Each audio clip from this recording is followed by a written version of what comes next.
Students, now this is your first class, so little bit introduction I want to give you regarding your part A book. This is macroeconomics. It is of 40 marks and the first chapter is national income and its aggregate, but this is the slightly some basic concepts in macroeconomics. So our first topic is circular flow of income, which is called in Hindi आय का चक्रीय प्रवाह. It is a flow of income in production process, its distribution among factor of production, and finally its circulation from household to firms in the form of consumption expenditure on goods and services produced by them. It means why it is called circular flow, क्योंकि हमारे income, हमारी जो आय है वो हमारे पूरी अर्थव्यवस्था में घूमती रहती है. किस फॉर्म में? या तो वो वस्तुओं और सेवाओं के फॉर्म में होगी, या फिर वो क्या होगी कि आय के प्रवाह के रूप में होगी, और अर्थव्यवस्था का कोई एंड नहीं है. It is endless. इसलिए इसको चक्रीय प्रवाह कहता है. हमारे यहाँ से आय जाएगी उत्पादक के पास, उससे हम कुछ सामान खरीदेंगे, फिर उत्पादक के पास कुछ पैसा आ जाएगा, फिर उस पैसे से वो प्रोडक्शन करेगा. इस तरीके से ये प्रक्रिया चलती रहती है.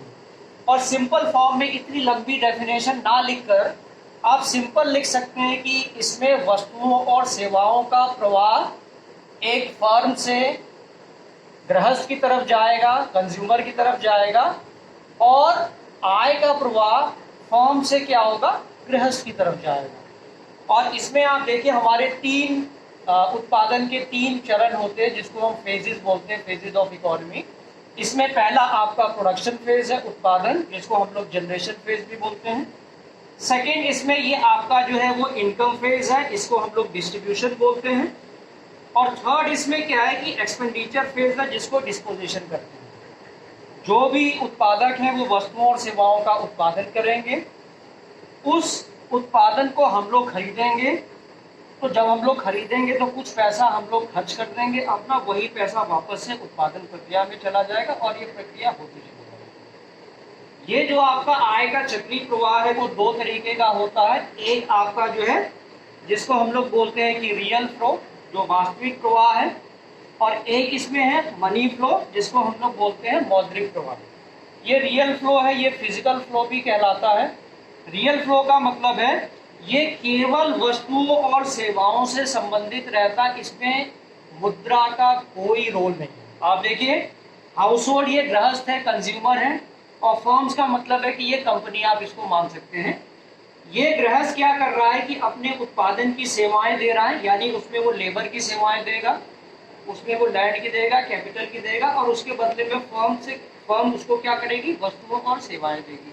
तो ये जो इसमें देखिए आय का या मुद्रा का कोई रोल नहीं है. तो ये आपका क्या है कि वास्तविक प्रवाह.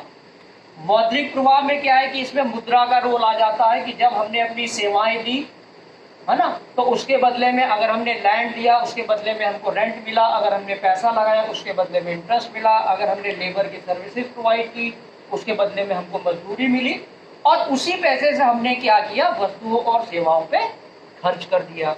यानी एक वहां से हमको कुछ पेमेंट मिला, कुछ हमको आय प्राप्त हुई, उस आय को वापस से हमने ये जो वस्तुओं और सेवाएं बना रही उसके ऊपर खर्च कर दिया. तो इसमें मनी का इन्वॉल्वमेंट है, और इसमें क्या है कि मनी का इन्वॉल्वमेंट नहीं है. तो आपका वास्तविक प्रवाह वस्तुओं और सेवाओं से संबंधित होता है, और मौद्रिक प्रवाह क्या है कि मुद्रा के प्रवाह से, जब गृहस्थ से फर्म और फर्म से गृहस्थ की तरफ जाएगा. तो आज का टॉपिक इतना ही. Next we will discuss stock and flow and leakage and injection. Thank you. Save हो जाता ना ऑटोमेटिक.